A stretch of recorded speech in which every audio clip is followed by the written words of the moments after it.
One of my favorite childhood games, a game I've dropped tons of hours into, was Super Mario World for the Super Nintendo. It's colorful, the music is a jam, and all you gotta do is run to the right and jump. Perfect for a kid to pick up and enjoy, and it's chock full of power-ups to supplement any skill issues a kid could have. Things that change gameplay like the Fire Flower, the Star, the Feather, even Yoshi. The most abundant of these power-ups is the iconic Red Mushroom, an item that turns Small Mario, who I'll be referring to as Smario, and no I won't be taking questions, into Big Mario, which gives our favorite Italian plumber the ability to withstand an instance of damage, in turn reverting him back into Smario. In fact, things like the Fire Flower and the Feather also force Smario to do some growing up, adding to their overall power. But what if we didn't ever allow Smario to hit puberty? What if we condemned Smario to forever look like a lost child in a crowded Walmart with a fake mustache forever? Well, things do get a bit more interesting. So what are the ground rules for this run? First and foremost, we are not allowed to become Big Mario for any reason. As far as I know, there aren't any instances in the game that force this on us, so we're not worried about that. This means anything that would turn us into Big Mario is off limits, including the aforementioned Feather, Fire Flower, and Red Mushrooms, but more importantly, that also means no checkpoints. Passing through a checkpoint will turn Smario into Big Mario, so we're basically forced to do the entirety of every stage in one go every time. If we accidentally grab a power-up, we have to forfeit that life and start the stage over. Since we're operating without special powers of any kind, this also means we have no need for the special color blocks they come from, so we won't be activating any of those either. This will definitely make our lives harder in certain spots. Other than that, it's a standard run of the game. I decided to keep track of how many game overs we get trying to complete this, as well as keeping track of any potential instances of the game forcing us to be Big Mario. Before we begin, I do these challenges live over at twitch.tv/somewherepastnever, so if you want to hang out next time I'm working on a challenge, feel free to give me a follow. Also, if there's any weird or fun challenges you'd like to see me do, please leave a comment letting me know. I'm always looking for challenges that are fun for me to play, but also fun for you to watch. Now hopping into the game. Anyone that's played this will know that Yoshi's Island is a fairly straightforward introduction to the game. Since we won't be getting the yellow switch for the yellow blocks, there's no need to go left, so we can make a beeline for the donut plains. As you can see, we don't really hit any hardships during the first two stages and I just kind of mindlessly sprint through them. Our first water adjacent stage is where I begin to realize that Yoshi might be a little too strong for the purposes of this challenge. Yoshi offers the same comfort as a power-up, which is that if we take a hit, so long as we end up back on Yoshi, we're good. So after losing Yoshi organically to my own impatience, I decided that Yoshi was off the table except for extreme emergencies. Iggy's Castle is the first boss experience of the game, and one thing I want to say is that the music for castles is so good. There's not much to say about the castle since it's pretty easy as long as you take your time, or in the event of the second room, know where to stand and when. Igloo Australia just has to be pushed off the platform, which can be done super easily, and then we're on to the donut plains. The difficulty kinda ramps up here since the game expects you to be using all the power-ups you can to survive. Enemies start to move a bit faster, but you also have these guys now who will just constantly throw baseballs in whatever direction Mario is in. We also get ambushed by a power-up and are forced to take an L to start the stage over. Under normal circumstances, I would get the Feather power-up and just fly over the entire stage, but now that I can't do that, I end up taking several stupid deaths here due to impatience or improper positioning. And it's the first real indication that this run might not be as simple as I thought going in. We get our first proper game over thanks to one of those flower things, and it's back to the beginning of the stage. After another death, we finally get the hell out of Donut Plains 1 and head into the next stage that begins with an auto-scroller. One thing I did learn over the course of this run was to be careful about how close you get to an enemy, because even if they have a set path they're supposed to walk, if you run too close or land too close after a jump, they will immediately turn and run into you. We end up taking a shortcut out of the stage and move on to our first ghost house. I'm sure it doesn't look it since I have the poker face of a god, but I was extremely anxious going into this stage. See, the only time a game saves is after a ghost house or a castle. I'm going into this ghost house with just 2 lives and no clear memory on exactly where to go, and if I run out of lives, I have to start all the way back from Donut Plains 1. I do lose a life and get painfully close to flubbing it, but I end up finding my way out and can breathe a sigh of relief for the moment. While we're going through Donut Plains 3, we manage to come across one of the guessing games that can yield extra lives, and we walk away with 2 more than we had before the stage ends. Donut Plains 4 doesn't put up any fuss, so we head right along to Morton's Castle. Morton's Castle likewise didn't give me any real trouble since this was probably the boss stage I remembered the most vividly from playing as a kid. Morton himself is also pretty easy. You jump on his head, he runs up the wall, you run underneath him to get him to drop, and then you have to jump to avoid the stun when he hits the ground, which gives you time to jump on his head again. Bop him on the head 3 times and the fight is over. Another save under our belt and it's into the vanilla dome. I also have very vivid memories of this stage, mostly because I was terrible at platformers as a kid, and with this being the first stage after a save, I wound up doing it a ton. But unlike childhood Saturn, I got through it without any problem. Vanilla Dome 2 has some close calls, mostly thanks to the footballers, but we get through this one without losing any lives too. Vanilla Ghost House is up next, and I'm feeling more confident since we have 4 lives and we're so close to another save spot. We do waste a life basically immediately by just casually taking a long walk off of a short platform. Aside from that minor hiccup of idiocy, we do pull a dub out and we manage to get an extra life through coins. Now we can move on to the second half of Vanilla Dome, and the first stage is basically an auto-scroller blended into a standard platforming stage that's not difficult, it's just time consuming. We do make it through the stage unobstructed, but it's starting to sink in for me that the stages are starting to get much longer in between save points, which will soon begin turning these stretches into endurance tests. The mind-numbing monotony of doing the same stages over and over are definitely going to be a contributing factor to most of our deaths not too long from now. And by not too long from now, I mean starting with the next stage.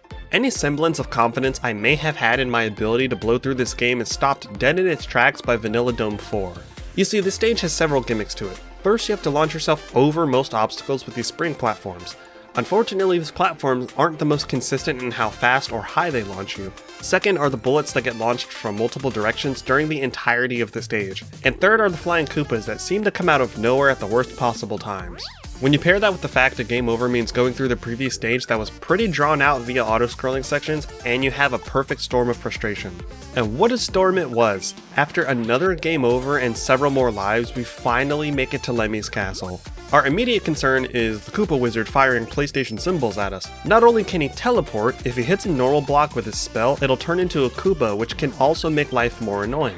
A series of terrible plays and an impressive snipe run all of our progress back to the last save. Meaning we get to do the lava coaster in the Springtrap bullet hell again. Yay! No surprises to anyone, we start hemorrhaging lives here, but one was particularly weird. One of the springs that we're supposed to launch from just doesn't appear. Let me save us all some time. Before we get another true attempt at Lemmy's castle, we rack up 4 more game overs. It takes half the lives we'd racked up, but we finally make it out of the first room of the castle after an incredibly impressive and BS kill from the wizard. This second room is another test of patience, and at this point in the day I was running terribly low on patience. We do have to contend with the skeleton Koopa, which will revive after a few seconds if you simply jump on their heads. Typically you'd want to use the spin move with the cape to get rid of them completely, but we can't do that now, can we? Eventually, we finally make it to the boss room, and trust me when I say my anxiety levels were so high. If we lost here, we'd have to go back through the first portion of the castle, which is arguably the toughest, and if we didn't make it back, we'd have to go all the way back to the lava boat ride and the bullet mafia. So needless to say, I was a little tense. We end up getting extremely lucky with the pipes Lemmy appeared in, as well as the fireball floating around the arena, mostly minding its business, and we bring the horror of Vanilla Dome to an end. Cheese Bridge is another auto-scroller, but it's a bit more involved and interesting than our lava bath. What's interesting about this section is that we only have to do 2 stages before the next castle, and both stages are noticeably more forgiving than the ones in Vanilla Dome. That puts us right on the doorstep of Ludwig's castle. The castle itself is so easy that it probably should have come before Lemmy's. There's even a climbing section where if you're patient, you can wring some extra lives out of it. We do flub the boss fight on the first attempt, but on our second pass, we not only rack up 12 lives, but we also step on Ludwig and make him thank us for it. It's not my king, but I'm not here to judge. I think now it's safe to say we're getting to the point of the game where my childhood memory starts to get fuzzy. The only thing I truly remember about the Forest of Illusion was that it was tough for me and getting out was annoying. The first stage was going well up until the point we accidentally hit a checkpoint, which meant restarting the ROM in order to reset our progress. The truly painful thing about that is losing all of the extra lives we racked up during Ludwig's castle, back down to the standard 5. I made the mistake again until I realized I could just carry the spring from earlier in the stage with me to safely jump over the checkpoint. After a series of dumb mistakes, we do net ourselves our 7th game over. But since we haven't even left the first stage, it doesn't sting even remotely as much as it otherwise could. Interesting issue I ran into. If you use the P-balloon to float through the finish line, when it drops you back down to the ground for the fanfare animation, it will also drop a mushroom that at first stays just a pixel in front of you. But once Mario goes to leave the stage during the transition animation, he'll actually speed up and grab the mushroom. At first I decided to forfeit a life on the following stage, but going forward when this happens, I'll just take a hit at the beginning and keep going since this one is quite literally not my fault. So next up is our first true underwater stage, and I was kind of dreading it since Mario's floatiness is somewhat emphasized here. The fish and urchins that move on a set track are perfectly fine and we can avoid them without much problem. It's these sleepy bastards we want to avoid as much as possible. Since we're trying to be as careful as we can in the absence of power-ups, we can't swim as fast or recklessly as we would if we had a fire flower or something. And these particular fish are extremely aggressive and annoyingly quick. Our best bet is to stay out of their aggro zone and leave them asleep, but this is easier said than done. We get through the third stage, which we'll also be back to soon enough, don't you worry, and end up circling around to the ghost house. From the way this place is structured, you can see that clearing the ghost house will complete the circle. As a little kid, this confused the life out of me, which is why I had so much trouble. Into the ghost house, and craving a save point, we lose one of our 2 remaining lives almost immediately. So now I'm even more stressed. I do not want to do the previous stages again. Just getting through Vanilla Dome's second half made me hate replaying stages. Much to my dismay, it just wasn't meant to be. The second room of the ghost house puts you in a situation where the boos will swarm you when you go to pick up a P-switch, and I got unlucky with their formation. So, it's another game over and back to the beginning of the forest to do it all over again. This time though, I decided to take the secret exit out of the first stage, which grants us access to the ghost house right away. The plan was to beat Ghost House for the save, do the other stages, and then go back to beat Ghost House again to cover our bases. With a bit of luck, we do come out on top, and that leaves one less stage to conquer between saves. The secret exit in this stage takes us to Forest of Illusions 4, which itself also has a secret exit that I thought was where I needed to be, so I end up wasting a ton of time on a wild goose chase. After a bit of time, we find the Forest of Illusions secret area that, when beaten, leads us out of the forest, but to the Forest Fortress and not Castle number 5. I wander around for a bit and decide to give the fortress a try, since beating it should offer up a save point. This ended up being a bad choice, and we do end up getting our 9th game over. By this point in the day, my brain was beginning to cloud up with fog from being so tilted. It was having an active effect on how well I was playing, and I could tell. After that, we discover one of the guessing games in the first stage and spend some time playing that in order to rack up lives to supplement how terribly I was playing. While I'm trying to find the correct secret exit to take us to the next castle, we hit our first instance of the game requiring Big Mario to progress. See, the key you need is contained under a set of yellow bricks that you need a specific jump that I'll just call the drill to break. Mario can use the drill jump, but only Big Mario can use the drill jump to break through yellow blocks. So if we want to proceed, we do not have a choice but to find a mushroom and come back to this room. After doing that and making it to Roy's castle, we decide to call it a day. Day 2. So we start the day being a little cheeky and doubling back to the Forest of Illusions to get some extra lives. It's not the most efficient way to do things, since the fastest way to get in and out of a stage is to throw away a life. I know we could just press start and then select to exit the stage since we've already beaten it, but that kinda feels like it would go against the spirit of the challenge, especially since we didn't come to this stage accidentally. We go in with 3 lives, and after some washes, we only manage to scrape out 4 additional lives before just going on ahead to attempt Roy's castle. The first section of the stage is another auto-scroller that does leave us at the mercy of the game. It's not difficult to make it through, it just takes time. Once you're home free, it's just a hop, skip, and a jump to the boss room. I was actually pretty surprised at just how short this castle run is. Once you make it through the auto-scroller, it's basically over.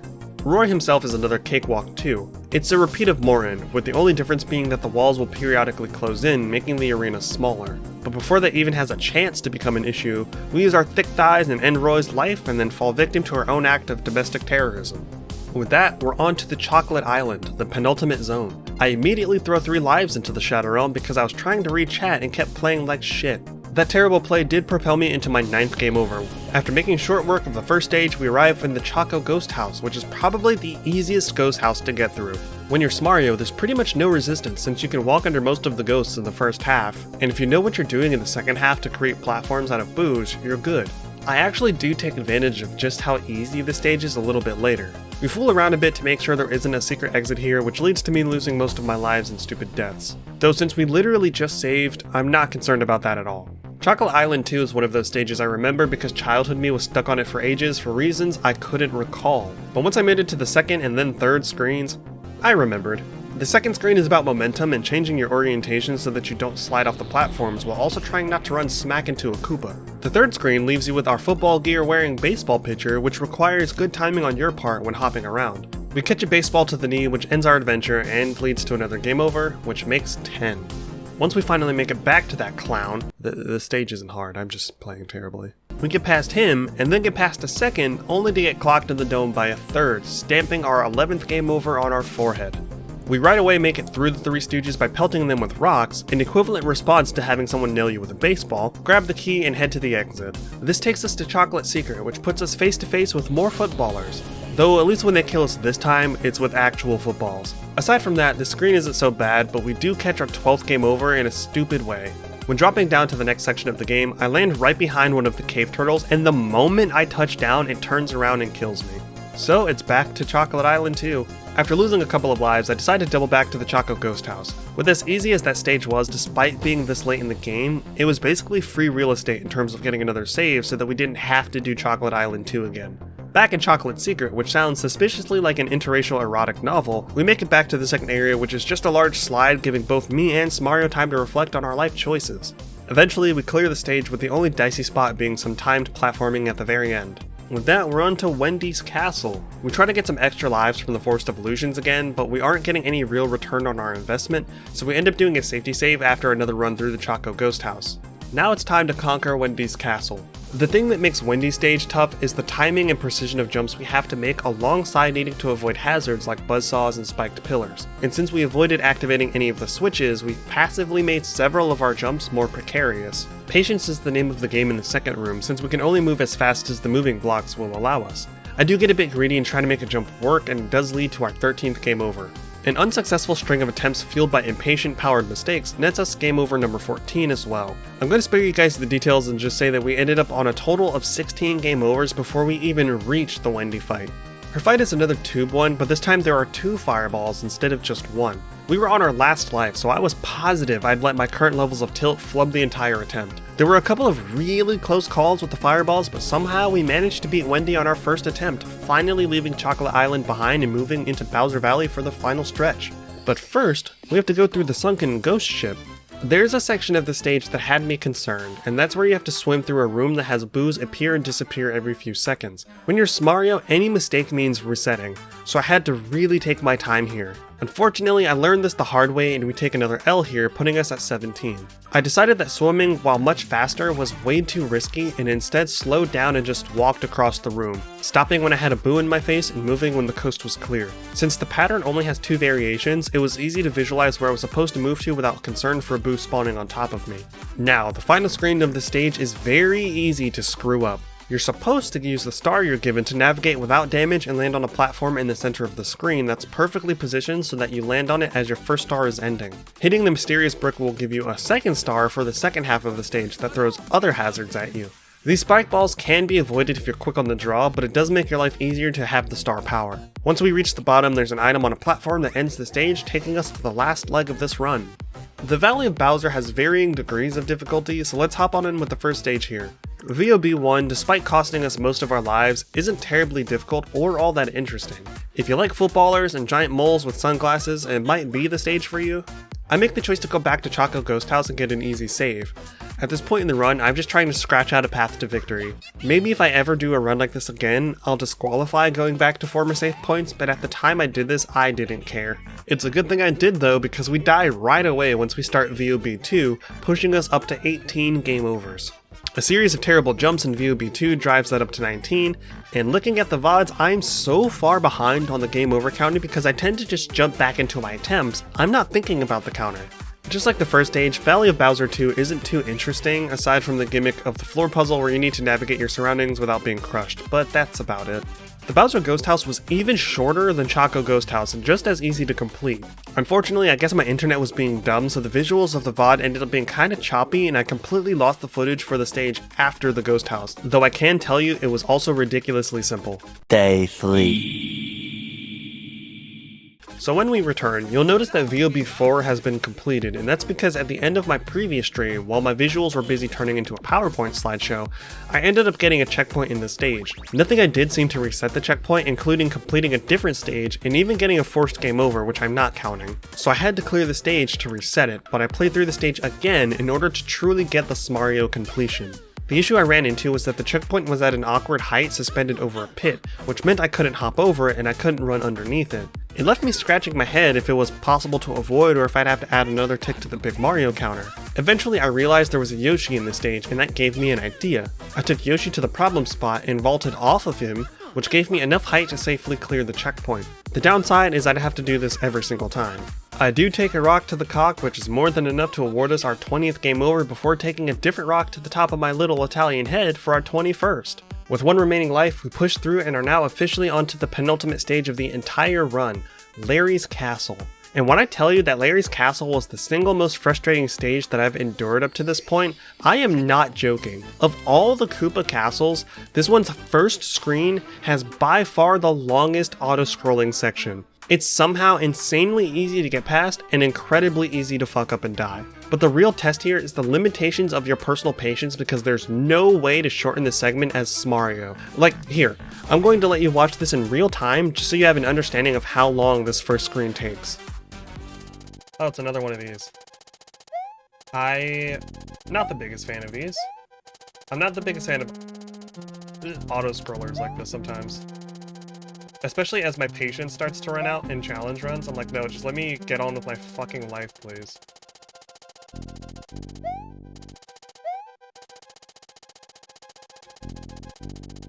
Okay, you're going this way. Especially as Mario, as you get to a point where one tiny dumb mistake just resets your entire run through that section. So when you have to do sections like this where you're just waiting on the game, it makes it so much more annoying. How you doing today, Nikio? Also, you guys probably won't see it for like another few days or so, or however long it takes, but I've seen the redesign that Uko was working on for the Saturn avatar, and I like it a lot. I think you guys will get a kick out of it too. We probably should have been collecting the Yoshi coins. Just working late. It's just that, every single time. The second screen reintroduces us to my least favorite enemy, the Wizard of Waverly Place, who you need to depend on in order to progress as Smario. You need this Koopa to cooperate with you by appearing in the right place and firing his lethal PlayStation symbols in the right direction at the right angle. When you're Smario, everything has to line up or you get to start this stage all over again. Killing a wizard only delays the spawn timer, so if you do that, you just kinda have to wait around for him to spawn again once you realize, oh, I need him to blast a hole in this wall for me. But even then, you need him to hit one of the bricks in your Goldilocks zone. The absolute best case scenario is having the block at the very bottom destroyed, since you could just walk through at that point. But you also want to see the block near the top of Smario's jump arc blown out so you can just wiggle in. Some blocks in between those extremes can also be finessed into with the right timing and inputs, but oftentimes the wizard ends up hitting the second block from the bottom, which is a really awkward place to try and shimmy through. I'm not gonna hold y'all, we racked up 6 more game overs before we even set foot in the boss arena. Between the mundanity of the first room that I was just so tired of doing and the RNG nightmare that is the second room, I was losing steam and morale at a breakneck pace. However, when we finally made it to Larry and the pressure was on, I managed to clutch the dub by playing extremely conservatively. I remembered the mistake I made with the first castle by trying to get 2 jumps in to quickly end the fight only to take a fireball to the gooch. So here I went for 1 jump and then waited out Larry's fireball as well as the 3 fireballs coming from the lava. We also needed the tilt of the arena to slant in the direction we'd already had Larry leaning toward, so it was just a waiting game. With 1 life remaining, which seems to be a common theme here, we finally put this one behind us for the final stage. All that was left to do was overcome the trials of the final castle, defeat Bowser, and rescue our damn princess. With just 1 life, we do faceplant into a 28th game over, but that's fine. Beating Larry's castle and just having something new to look at, something new to be frustrated over, had me riding high on a refreshed wave of morale because I knew I just had to beat 1 more stage. I was ready to face the toughest challenge, the most vile series of rooms, the most devious traps and hazards the game had to offer. I was ready for Bowser's Castle to be a difficult test of all the skills I'd acquired and used to stumble through the game. But honestly, this one was kind of a cakewalk, especially compared to the shit show I'd just dealt with. Bowser's Castle is broken up into 4 zones: the first floor, the second floor, the third floor, and the final battle. The first and second floors have numbered doors to explore. The first floor has doors 1 through 4, and the second floor has doors 5 through 8. Each door will take you to a different zone with its own gimmick and set of obstacles. When you complete the room you chose on floor 1, you end up on floor 2. When you complete the room you chose for floor 2, you end up on floor 3, which is always the same room leading up to the boss fight. The trick here is to find the combination of rooms that's best suited for your patience and skill levels. It can be a bit of trial and error to find the combination you like, but I ultimately ended up going through door 2 on the first floor and door 5 on the second floor. Door 2 takes us to a room where we just have to climb on a fence, avoid Koopas and fireballs. It's so easy that I'm genuinely surprised it even exists inside Bowser's Castle. Door 5 is a little spicier, but still relatively easy. What you're trying to do is run from one end of the room to the other before you get crushed by the pillars. But it's the thwomps that make it a little tougher since you can't just wait in between if you know you aren't going to make it across. You have no choice but to do it in one go. My strategy for this room was to look at the second pillar while waiting for them to retract to the ceiling.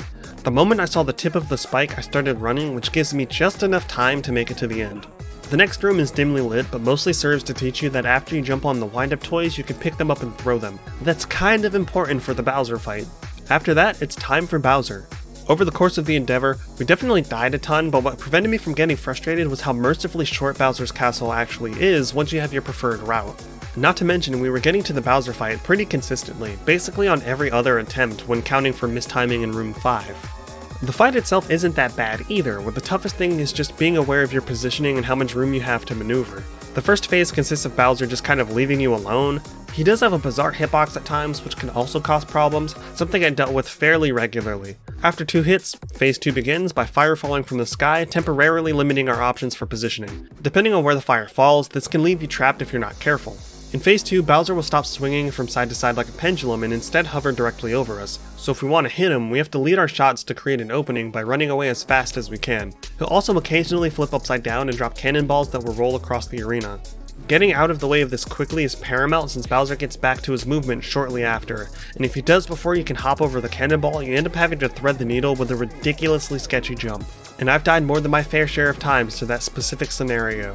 In phase 3, Bowser will stop hovering completely and begin bouncing around the arena. This is where our positioning becomes the most important. I've died so many times to both being trapped in the corner due to a poorly placed active wind-up toy with Bowser barreling toward me, and by trying to run underneath him to safety when I thought I had enough time. It takes us some time and many attempts, but after 32 game overs, we finally beat Super Mario World as just Smario. A question no one was asking, but I decided, why not? If you enjoyed the video, consider liking and subscribing for more gaming challenges. I do these types of things live over at twitch.tv/somewherepastnever, so if you want to drop in and say hello, give me a follow. Also, if there are any weird but fun challenges you'd like to see me do or attempt, let me know in the comments below. Remember to take care of yourselves and others. Thanks for watching, and I'll see you next time.